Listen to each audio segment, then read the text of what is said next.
Bonjour, je suis Aimé Koné, spécialiste marketing et responsable marketing chez AMP. Alors nous sommes dans la section entrepreneuriat de notre blog, section dans laquelle je partage avec vous des idées intelligentes dans le monde des affaires pour vous aider à créer rapidement de petites entreprises rentables. Alors aujourd'hui, je voudrais échanger avec vous d'un sujet courant, surtout dans les commerces, qui prennent des personnes pour travailler. Comment en finir avec les vols dans votre commerce? C'est vrai que les gens au quotidien créent des stratégies pour voler tout ça. J'ai eu l'appel d'une de nos clientes qui est pharmacienne, qui a eu des vols dans sa pharmacie et sur plusieurs mois, voilà, avec des stratégies comme livrer le produit sans faire passer le médicament sur le détecteur de médicaments qui doit sortir pour comptabiliser, donner un reçu ou bien ne pas donner un reçu, en tout cas faire partie du client. Et puis sur plusieurs mois, elles ont volé plusieurs millions.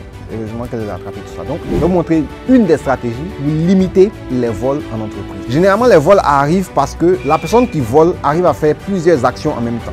Je donne un exemple concret pour nous qui sommes en matière de formation. Quand quelqu'un s'inscrit à une formation, c'est moi qui reçois l'inscription en ligne. Je sais qu'une personne s'est inscrite, donc je peux déplacer la personne dans la session client. La personne fait le paiement sur mon numéro, ça fait deuxième tâche. Et puis, c'est moi qui livre encore le coaching à la personne. À partir de ce moment, je peux facilement voler. Donc, quelqu'un qui s'inscrit, je peux supprimer la personne tout simplement. Donc, ni vu ni connu. Monsieur Amon ne saura pas que quelqu'un s'inscrit. Je reçois le paiement, je bouffe et puis je livre le coaching. Donc, ce qu'il faut faire lorsque vous voulez limiter les vols en entreprise, il faut briser en fait la chaîne d'action à poser pour votre salarié. C'est-à-dire, un seul salarié ne doit pas faire plusieurs tâches successives. Exemple concret, lorsque vous allez dans le lavage auto, vous venez, vous payez.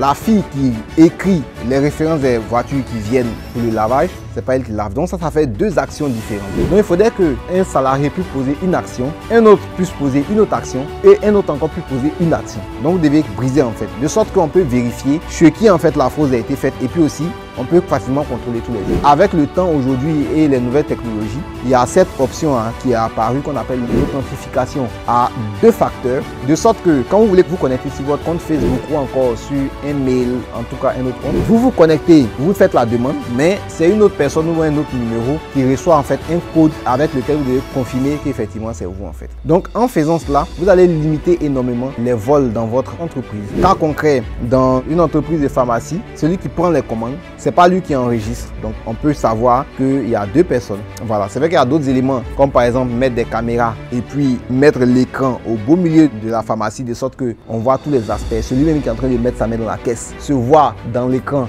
pour juste influencer la personne. Ce n'est pas que la personne vole beaucoup, il y a d'autres éléments. Mais si vous arrivez à faire l'authentification à 2 facteurs, c'est-à-dire faire en sorte qu'une personne fait une première tâche et l'autre fait une deuxième tâche, vous allez limiter énormément les cas de vol parce que la personne arrive à voler lorsqu'il contrôle une chaîne de bout en bout sans que les autres personnes puissent s'en apercevoir. La seule méthode pour surpasser en fait cette stratégie d'interruption de tâches par plusieurs personnes, c'est que les personnes, les acteurs de plusieurs tâches en fait puissent s'entendre pour voler ensemble. Voilà, donc celui qui va voler le numéro C, il doit pouvoir convaincre le numéro B doit pouvoir convaincre le numéro A, de sorte qu'ils se mettent ensemble. Généralement, on fait en sorte que ce ne soient pas des gars qui travaillent ensemble, qu'ils ne soient pas dans les mêmes bureaux pour limiter énormément les cas de vol. Donc c'est ce que je voulais partager avec vous dans cette section en entrepreneuriat aujourd'hui. Pour ceux qui nous écoutent pour la première fois, qui veulent avoir une ouverture d'esprit plus poussé en entrepreneuriat, je vous invite à télécharger un extrait gratuit des 2 clés universelles pour réussir en affaires. Vous trouvez le lien au-dessus ou en dessous de cette vidéo. Lorsque vous allez cliquer, vous allez voir un formulaire, vous mettez votre email, vous allez recevoir un premier email qui vous demande si c'est bien vous qui avez fait la demande